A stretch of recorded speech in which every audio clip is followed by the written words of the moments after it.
The training dome of Zithra Prime Academy shimmered with artificial sunlight.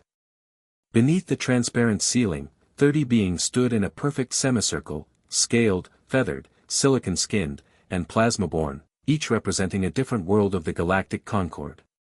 They were the brightest minds of their species, chosen to study the science of war, creation, and control.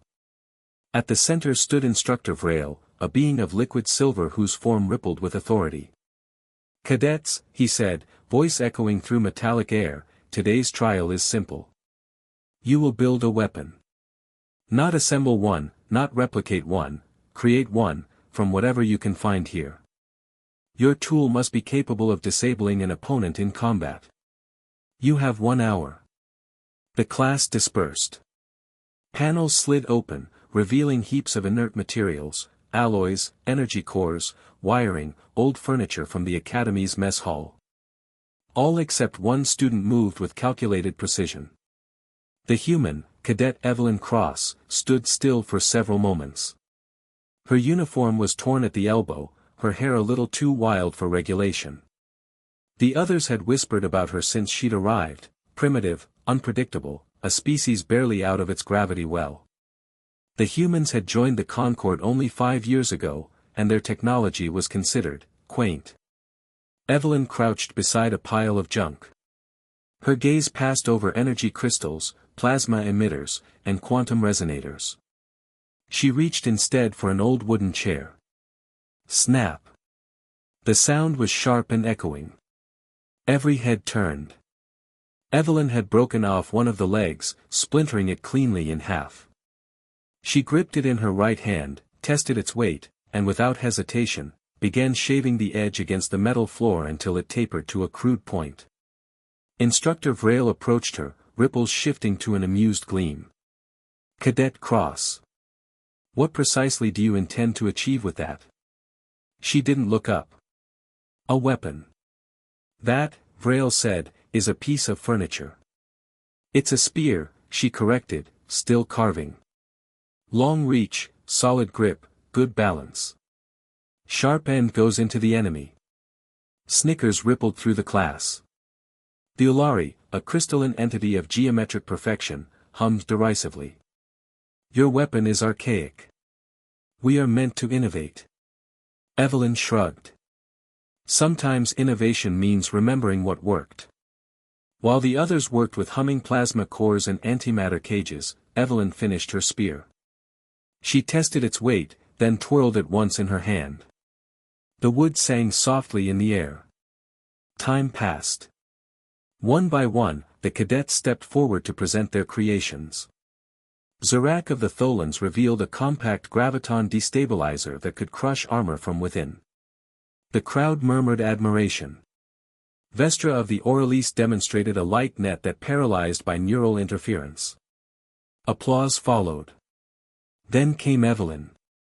She stepped forward, barefoot on the smooth floor, holding her crude wooden spear. Instructor Vrail tilted his head. "Proceed."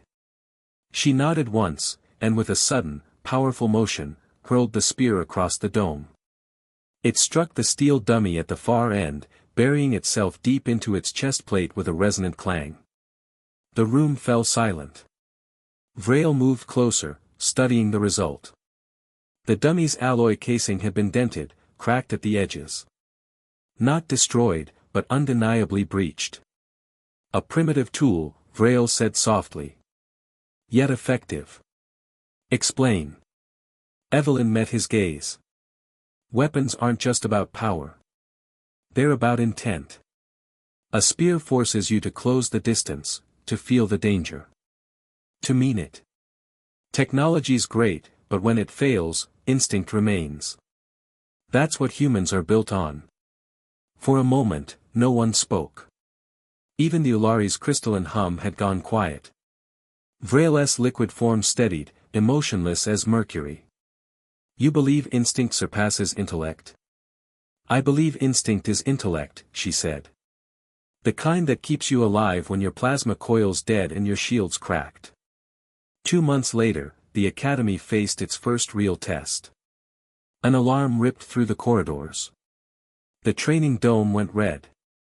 The sky outside boiled with the shadow of an invading fleet, rogue automatons, scavengers from the void beyond mapped space. The cadets were still in training, unprepared for live combat. Energy shields failed within minutes.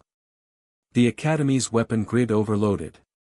"Defensive systems offline," cried Vestra, her luminous body flickering.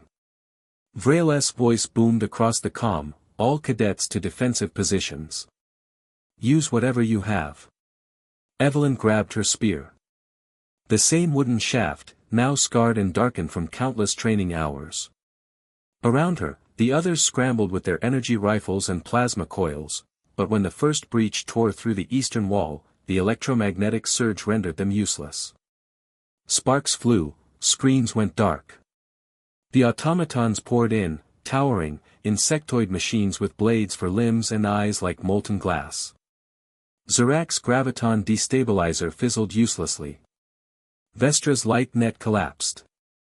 Evelyn stepped forward.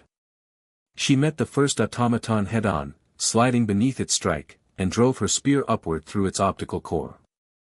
The wooden shaft cracked under the impact, but the automaton fell. Her breath was steady. She wrenched the weapon free, splintered now into 2 jagged pieces, and used them both, left hand, right hand, strike, twist, pull. "Cross, fall back," someone shouted. She didn't. She led. Others followed, grabbing whatever lay nearby, metal rods, debris, shards. The cadets, who once mocked her primitive approach, now fought beside her, eyes burning with the same raw instinct. By dawn, the automatons retreated. The dome was in ruins. Half the cadets were injured. Evelyn's hands bled from splinters.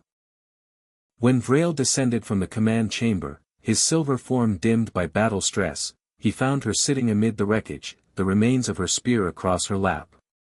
He studied her quietly. "You were right." She looked up. "About what?" He gestured to the broken weapons around them. "Machines fail. Circuits burn. But something in you, your kind, does not. You built a spear when others built marvels. Today, it was the only weapon that never failed."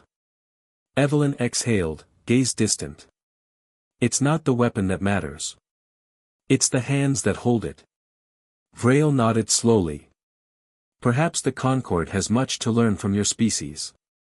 Years later, when the story of Zithra Prime became legend, cadets would whisper about the day a human turned a chair leg into salvation. Her spear was displayed in the Hall of Origin, not polished, not repaired, but left broken, its wood scarred and splintered. Below it, a single inscription read: "Innovation is not invention. It is remembering what makes you human."